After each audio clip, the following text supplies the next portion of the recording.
This is Spotlight, WMFE's arts, culture, and entertainment segment. The spotlight is on now. I'm Talia Blake, filling in for Nicole Darden-Creston. From poetry to musical acts, artists will take the stage in Brevard County Saturday for an open mic night hosted by Black on Black Rhyme Melbourne Verses and Vibes. Rasan Alexander Hicks, better known as San Alexander, is the show organizer. He stopped by WMFE Studios to tell me more about it. This weekend, on March 23rd, is 2 days before my birthday, so this is my birthday edition of the show. Okay. But Black on Black Rhyme Verses and Vibes, Melbourne. I started it about 6-7 months ago at the American Legion in Melbourne. But Black on Black Rhyme itself originated about almost 20-some years ago now in Tallahassee, Florida, by a man named Keith Rogers and a bunch of other poets. I joined the troupe like almost 10 years ago now. And I was doing poetry with them, doing slams, traveling, doing shows in Tallahassee, of course, is what crafted me as a poet and an artist altogether. Then I moved around a little bit and then came back to Melbourne, Florida. This is where I grew up. That's where I went to high school, middle school.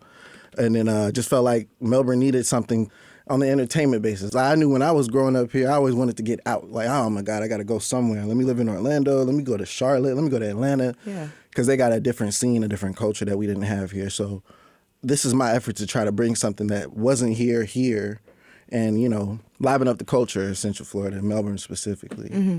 Speaking of that, what would you say is Melbourne's poetry and music scene, and how is it kind of different to other parts like Orlando or Tallahassee or something like that? Can you kind of elaborate on that? I'll say there is a scene. There's artists, there's poets, there's rappers. There's a scene in Melbourne. It's more scattered around because there's Black Box, Blackout. They do things. There was Black on Black Rhyme Palm Bay before I was doing the Melbourne version a couple of years ago, ran by a poet named Hazel. She was also one of the originators of Black on Black Rhyme. She was doing it for a couple of years, kind of toned down doing it. There was other poetry shows popping up. There's always something that's kind of trying to pop up, but I just feel like more of us need to come together as a community to make it more legit, more structured, so we can do more together. That's all that's really missing. That's what I feel like Orlando has. I used to come to Orlando like 2-3 times a week to do acting classes, to do like open mic shows, do set performances. So I used to always come back and forth from out here, and I'm somewhat familiar with the area, but it's I just noticed there's more structured cultural events like that here, like the Fusion Showcase and things like that. So just trying to bring something that will make people want to come from Orlando to out to we at, and vice versa. Just make it more connected since we're all in the middle. Yeah. Absolutely. More connection, more collaboration. So since it sounds like you've kind of popped around Central Florida's like poetry scene, what would you say makes it unique here? It's hard to say because like even when I was in Tallahassee, we had poets from everywhere. There's poets from Miami. It was just more, maybe it was more diversified when it was in Tallahassee. Do you think it sounds the same across the state? Not necessarily, because it varies so much just between independent artists. Like you could have 2 poets from Miami that sound completely different, or a poet from Miami and from here that sound the same. So it's hard for me to say.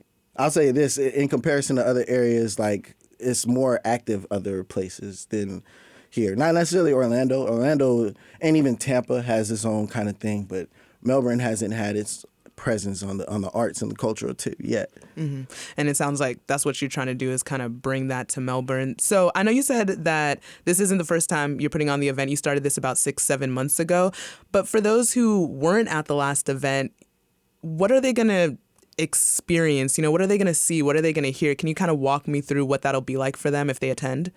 Every 4th Saturday now, we have my boy DJ Play Lit on the 1s and 2s. We got live music, various artists. I perform, of course, myself, poetry and music. So you'll hear really dope poetry, music. So you'll see some experienced artists like myself and then some up-and-coming artists, because it's open mic. So you never know what you get. That's what I love about it the most. And at the last show was the Valentine's Day show.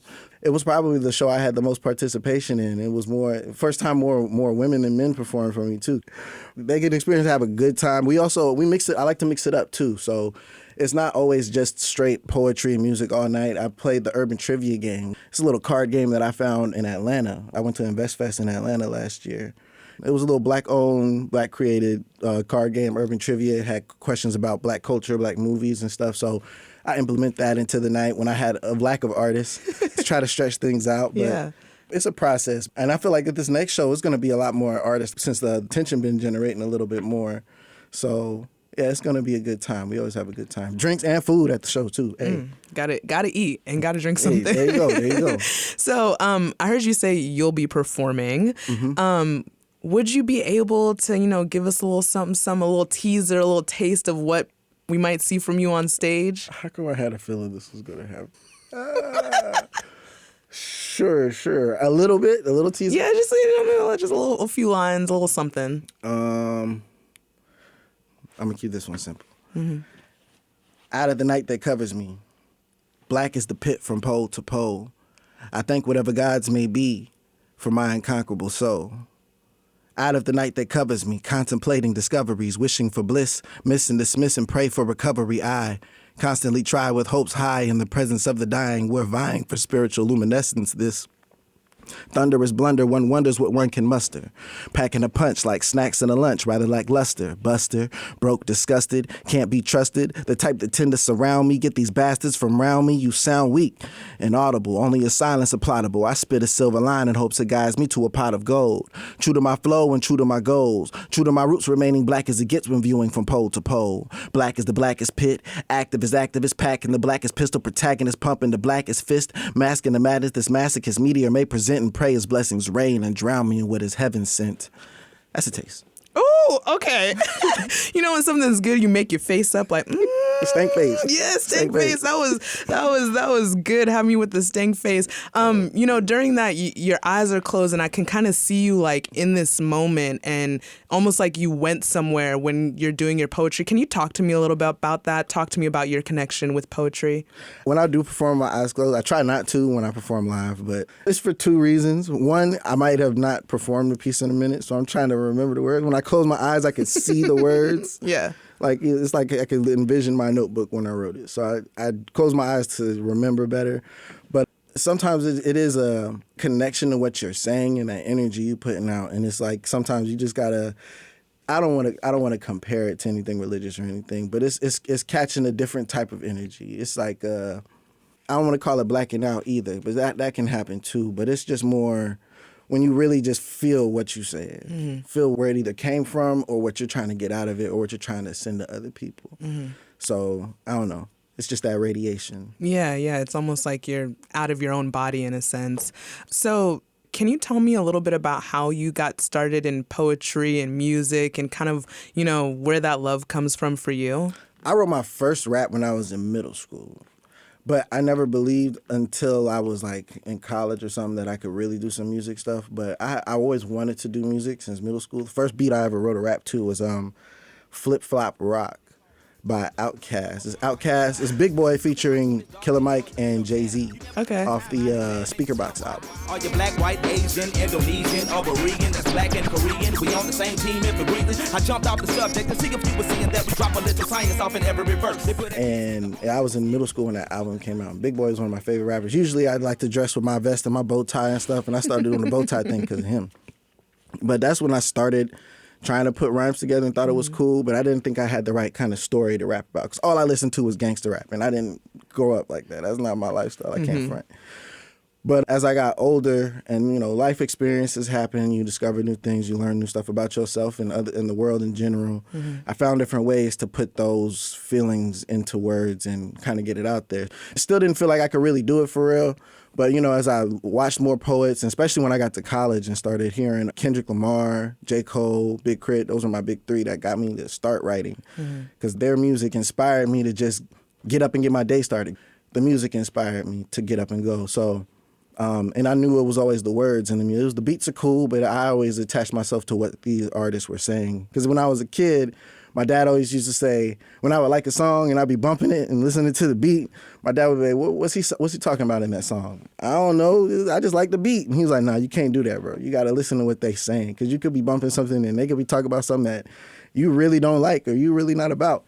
So I always started listening to lyrics from then, and that made me real particular about what I'm saying, too, because I don't want to portray an image that's not me.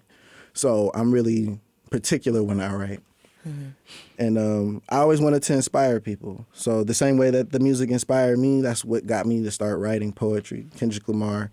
I would do Facebook notes and before I started typing. But then my boy Dewan took me to my first Black on Black rhyme show in Tallahassee. And when we was there, I just sat there and watched the whole show. You know, I was rapping and stuff, but I wasn't out as a rapper.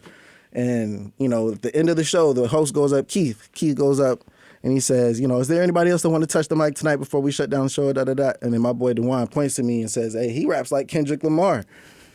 And the host looks at me and said, oh yeah? Oh, come up here, man. What's your name? I'm like, oh, snap. My name is Rasan, bro. Like, okay, spit something. I forget the verse that I spit, but I spit a verse, and ever since then, I was at the show every week. And then I met a bunch of other people who was doing music in the area, got into it, and yeah, I'm here. What do you hope you see, you know, Black on Black Rhyme Melbourne? What do you hope for the future of that? How do you hope to see it grow? It is within its first year, so I'm kind of wondering, what do you hope for the future of Black on Black Rhyme Melbourne? I'm hoping that it gets to the point where I could pass it to somebody. Like, let it be something that it can be beyond me. Like, if I do decide to move out of Melbourne or if anything, like, it's something that it can continue as the culture of what's here. So even if it isn't Black on Black Rhyme Melbourne, just something that brings the art community together. I don't like even saying that I'm bringing it to Melbourne because, like I said, it's been there. There's been artists, there's been people doing shows, there's been people doing things in different ways. I just hope that the way that I'm trying to do it can bring more people together to do it, as opposed to I got my show, you got your show. Like, I want to go to everybody's show and perform. And you're kind of that connecting piece. Trying to be, yeah, because this is still the early stages, and I'm still just meeting the people that's kind of been out here doing it. For those who want to attend Verses and Vibes this weekend, what do they need to know? It's Saturday, March 23rd. Doors open at 8:30. It's at the Historic American Legion, Post 191, 2422 South Harbor Boulevard, Melbourne, Florida, 32901. It's right off downtown by the water. You can get tickets on the Eventbrite. You can actually follow me on Instagram at @SonAlexander_. You can go to my website, flowsonflow.com. But Eventbrite is the best way to get the ticket online, or you could pay at the door. Son, thank you so much for coming in today. I really enjoyed our conversation, and I hope you the best of luck with Black on Black Rhymes Melbourne. Thank you. I appreciate you. That was Rasan Alexander Hicks with Black on Black Rhyme, Melbourne, Verses and Vibes. Hear the full Spotlight episode on our website, WMFE.org, or wherever you get your podcasts. I'm Talia Blake, in for Nicole Darden-Creston. Thanks for listening.